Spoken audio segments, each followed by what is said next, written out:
നിങ്ങളിൽ ഒരാളെ പ്രേക്ഷക വിധിക്കായി ഇപ്പോൾ നോമിനേറ്റ് ചെയ്യുക.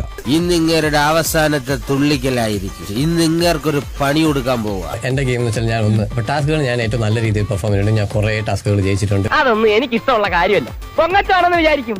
ബിഗ് ബോസ് ഡേ 1 തൊട്ട് നിൽക്കുന്ന ഒരാളാണ് ഞാൻ. ടാസ്കുകളിലും എന്റെ മാക്സിമം ഞാൻ ചെയ്തിട്ടുണ്ട്. ജയിച്ചിട്ടുള്ള ഒരുപാട് ഗെയിമുകളുണ്ട്. നിങ്ങൾ പറയുന്നത് പരിപൂർണമായിട്ട് വിശ്വസിക്കാൻ ഞങ്ങൾക്ക് പ്രയാസമുണ്ട് മിസ്റ്റർ മുകുന്ദൻ. ടാസ്ക് എന്നുള്ളൊരു പോർഷൻ മാത്രമല്ല, നമ്മുടെ പ്രേക്ഷകർ വിധി നമുക്ക് എഴുതുന്നത് ടാസ്കിന്റെ ഒരു വിലയിൽ മാത്രമല്ല. ഇപ്പൊ ഇതൊക്കെ പറയും. സായിപ്പിനെ കാണുമ്പോ കവാത്ത് മറക്കും. അവിടെ ചെല്ലുമ്പോ ആദ്യം അവസ്ഥ എഴുന്നള്ളിക്കുന്ന നീ ആയിരിക്കും. പ്രേക്ഷകരിൽ ഒരു വോട്ട് കിട്ടണമെങ്കിൽ നമ്മൾ നമ്മളെ എത്രത്തോളം എക്സ്പോസ് ചെയ്യുന്നു, അല്ലെങ്കിൽ നമ്മൾ ഇവിടെ എത്രയും നിൽക്കാൻ യോഗ്യതയാണെന്ന് കാണിക്കുന്നതാണ്. അനുവദിക്കരുത്, വധമാണ്. ഏത് കസേരയിലും കയറിയിരുന്നങ്ങ് ഞെടി. അങ്ങനെ ഒരു അസുഖമുണ്ട്. ഇവിടെ ഗസ്റ്റുകൾ നമ്മളിപ്പോ വീക്കെൻഡ് എപ്പിസോഡിൽ വന്നപ്പോഴും അഭിഷേകിനെ പറ്റി പറഞ്ഞത് വളരെ നല്ല കാര്യമായിട്ടൊന്നും എനിക്ക് തോന്നിയിട്ടില്ല. അഭിഷേക് നല്ല കാര്യമായിട്ടാണോ? വളരെ ഉറപ്പായി അങ്ങനെ ആരും പറഞ്ഞില്ലല്ലോ. ഉള്ളിലിരിപ്പ് പുറത്തു പറഞ്ഞു പോയതാണ്.